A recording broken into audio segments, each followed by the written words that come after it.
Если речь идет, я не считаю киргизов нашими соотечественниками, потому что киргизы не относятся к числу народов, исторически проживающих в Российской Федерации. А вот, например, последняя история из Киргизии меня очень впечатлила. А Киргизия? Ну, видно, Киргизия не дорожит отношениями с Россией. Ушул жылдын 1-сентябрында Кыргызстанда Орусия каржылаган 3 мектептин курулушу башталды. Ага Орус президенти Владимир Путин жана Кыргызстандын мамлекет башчысы Садыр Жапаров видео байланыш аркылуу катышып, мектептердин курулушу эки өлкөнүн достугун бекемдөөчү көпүрө экенин айтышкан. Владимир Путин өз сөзүндө Орусия Садыр Жапаровдун 2021 жылдагы мектеп тууралуу айткандарын эске алуу менен Кыргызстандын ар бир аймагында орус мектептерин курууга даяр экенин кошумчалаган. Я помню, как Садыр Нургажевич во время нашей с ним встречи в феврале 2021 года сказал мне о необходимости строительства русских школ чуть ли не в каждом райцентре Киргизии. И, безусловно, мы это будем поддерживать. Эта работа совместными усилиями успешно продвигается. Политклиника медиасы детектор берүүсүнүн алкагында Кыргызстандагы орус мектептеринин курулушун жана анын стратегиялык маанисин анализдеп көрдү.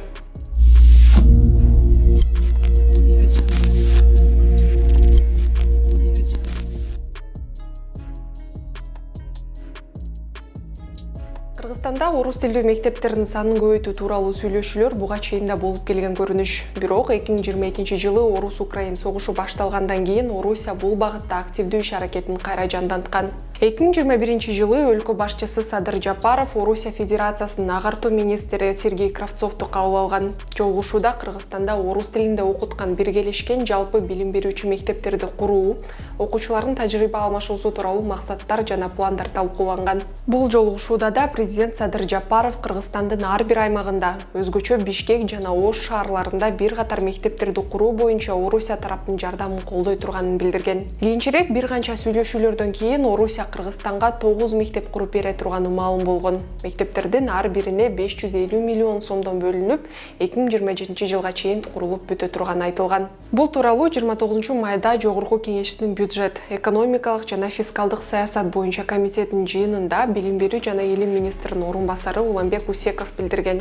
Анын айтымында мектептер 1224 окуучуга ылайыкташтырылып, сабактар орус тилинде өтөлөт. Кээ бир кыргыз тили, Кыргызстан тарыхы сыяктуу сабактар гана кыргыз тилинде болот. Мындан сырткары мектеп жетекчилигин орус тарап дайындап, алар Орусиядан келишет. Мектептер Кыргызстандын жалпы 7 облусунда, Бишкек жана Ош шаарларында курулат. Орусиянын бул сунушу Жогорку кеңештин 29 майдагы эл аралык иштер, коргоо, коопсуздук жана миграция боюнча комитетинин жыйынында талкууланып, депутат Айбек Осмонов долбоорду ратификациялоого чакырган. Ал мектептердин курулушу жакшы саамалык экенин, бирок сабактардын жалаң орус тилинде болгону Кыргызстандын кызыкчылыгына каршы келе турган жагдай экенин билдирген. Менде суроо бар да. Бул мектептин салынганы бизге жакшы, мамлекетибизге. Азыркы күндө чындыгында нормадан 2 эсе көп балдарыбыз мектепте окуп жатышат. Бул биздин улуттук баабызга түздөн терс таасир тие турган нерсе да. Мектеп салат экен деп эле колдоп кете бербейли. Мындай болбойт. Ошондуктан мен урматтууга сунуш берет элем. Бул маселени сразу добушка коюңуз. Бардыгыбыз каршы добуш берип аркага кайталы. Биздин улуттук балыктарыбыз бар. Улан Болотбекович. Бирок депутат Айбек Осмоновдун бул сунушу колдоо тапкан эмес. Жогорку кеңештин 1-июнундагы жалпы жыйынында келишимдин долбоору каралып, жактырылган. Жыйынга катышкан 84 депутаттын 80-и долбоорго макул деп добуш беришкен.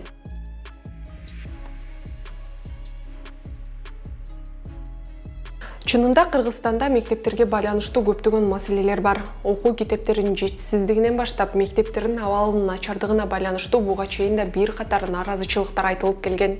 Билим берүү жана илим министрлигинин маалыматына ылайык, Кыргызстанда жалпы 2368 мектеп бар. Бирок бул мектептердеги орун окуучулардын санынан бир кыйла аз.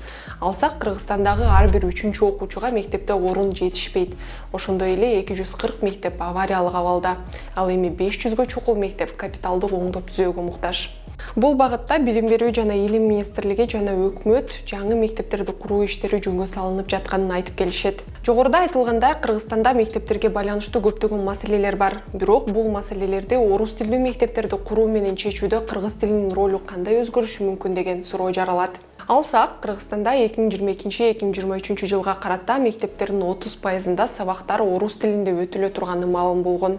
Кыргыз тилинде сабак берген мектептер 65%-ды түзөт. Клуб медиасынын анализине ылайык 2010 жылдан 2020 жылга чейин Кыргызстанда кыргыз тилдүү билим берүү мекемелерине караганда орус тилдүү жана аралаш билим берген мекемелердин саны көбөйгөн.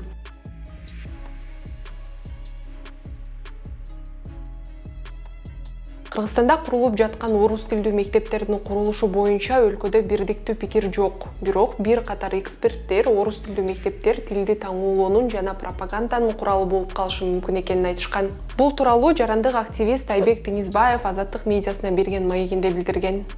Эң башкы маселе мектеп салынгандан кийин кайсыл өлкөнүн программасы менен жүрөт. Кыргызстандын бийлиги ушуну жакшылап такташ керек. Анткени Орусия жаңы стандарт кабыл алды. Өзгөчө тарых сабагына карай турган болсок, Орусиянын Украинага болгон кол салуусун өзгөчө камтып кетиптир. Ал жакта Орусия көз карашын ачык айкын пропагандалап жатат мектеп окуучуларына. Андан элестетели, азыр 9 мектеп салынып жатат. Жылына Кыргызстандагы миңдеген окуучу ошол китептер аркылуу Орусияга жана Путиндин стандартына жооп берген пропагандалык китептер аркылуу кыргыз окуучуларынын мээси жуулуп кетет. Ошону көзөмөлгө алыш керек. Бул Кыргызстанга чоң коркунуч жаратат. Учурда Орусия тарабынан салынган Кыргыз-Орус славян университетин карай турган болсок, ал жакта баары орус тилинде билим алышат. Ошол идеологияга сугарылат. Университетти бүткөндөн кийин алар кызматын Кыргызстан үчүн эмес, Орусия үчүн өтөп калышы толук ыктымал.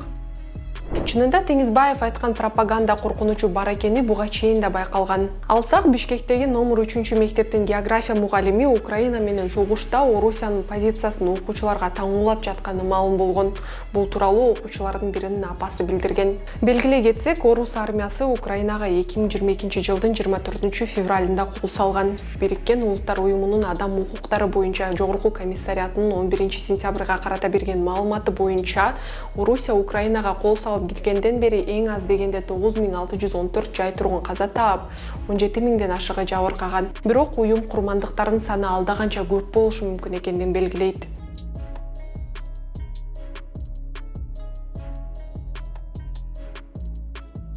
Чоң державалардын өзүнө бир убактарда каратып алган өлкөлөрдө билим берүүчү мекемелерди куруусу буга чейин да болуп келген көрүнүш. Мисалы, Биринчи дүйнөлүк согуштан кийин Франция жана Британия бир канча мамлекетти өз көзөмөлүнө алган. Алар өз курамына кошулган мамлекеттерде квалификациялуу жумушчу күчүн камсыз кылуу үчүн билим берүүнү колдонууга жана ар түрдүү калкты жаңы мамлекетке берилгендигин сезүү үчүн коомдоштурууга умтулган. Ливан, Сирия, Тунис, Марокко жана Алжирде билим берүү саясаты Франциянын кызыкчылыгын чагылдырган. Египетте, Иорданияда, Палестинада жана Иракта британ саясаты үстөмдүк кылган. Эки колониялык держава тең окшош максаттарды көздөшкөн. Статус-квону сактап калуу, чектелген сандагы орто чиновниктерди окутуу, улутчулдуктун күчөшүн чектөө жана өзгөчө Францияда алардын маданиятын жана тилин таңуулоо болгон. Ал эми СССРдин учурунда да тил саясаты орус тилинин милдеттүү окутулушу жана башка тилдердин таасиринин азайышы менен шартталганын бир канча изилдөөлөр көрсөтөт. Алсак, 1980-жылдары Фрунзе шаарындагы 69 мектептин 3-өндө гана окутуунун негизги тили катары кыргыз тилин колдонушкан. Жогорку окуу жайларында студенттердин 17% гана кыргыз тилинде окуп, улуттук китепканадагы китептердин 4% гана кыргыз тилинде болгон. Кийинчерээк СССР кыйраган соң постсоветтик өлкөлөрдө орус тилинин абалы кыйла өзгөрө баштаган. Мисалы, Түркмөнстан жана Өзбекстан эгемендүүлүк алгандан кийин Орусиянын таасирин азайтуу үчүн латын арабине өтүшкөн.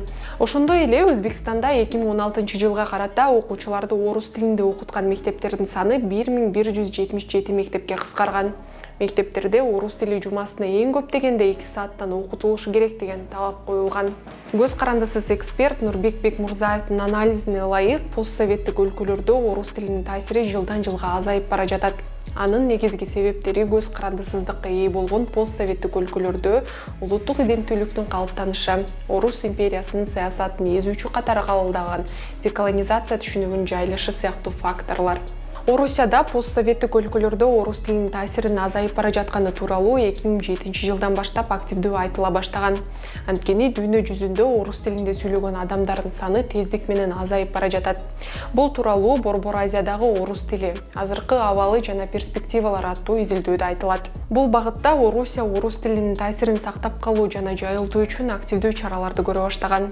Орусиянын постсоветтик өлкөлөрдө мектептерди куруу максаты да бул аракеттердин бир бөлүгү экени буга чейин да айтылып келген.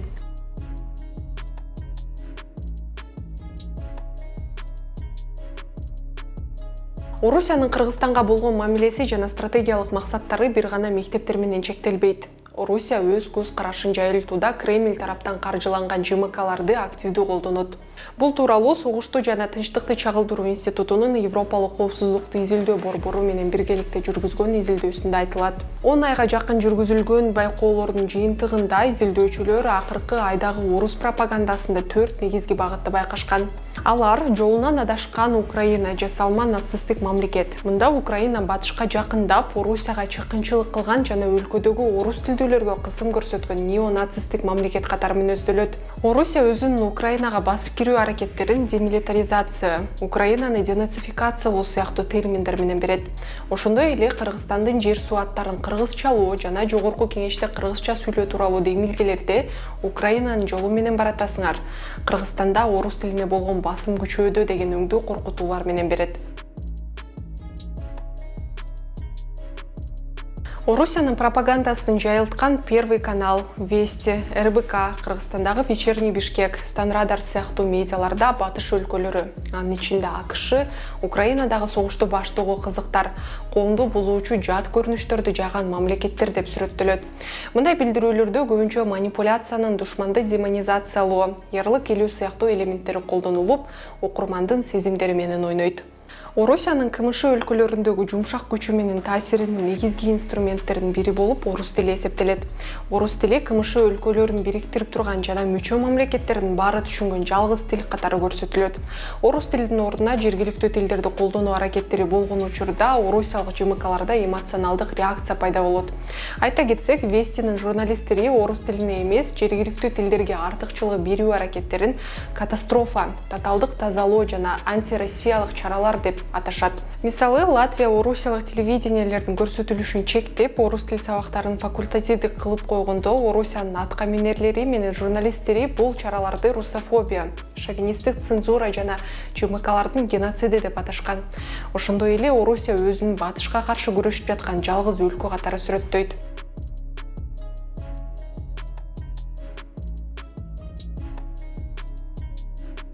Төртүнчү жана Кыргызстан үчүн эң маанилүүсү, Орусия өзүнүн ЖМКлардагы пропагандасында Кыргызстанды көз каранды өлкө катары сыпаттайт. Бул сыпаттамалар экономикалык, билим, миграция сыяктуу маселелерди көтөрүлүп, Орусия ар дайым кол сунууга даяр комшу, башкаруучу жана зарыл учурда жазалай ала турган жогорку инстанция сыпатында берилет.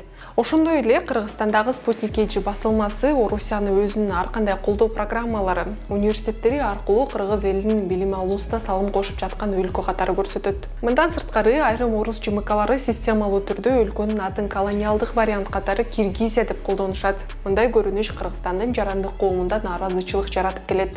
Уюмдун изилдөөсүнө ылайык, Орусиянын Кыргызстандагы пропагандасы абдан күчтүү.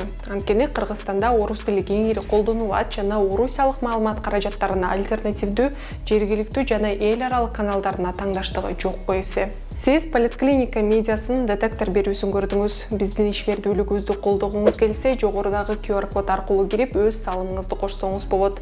Кайрадан амандашканча саламатта болуңуз.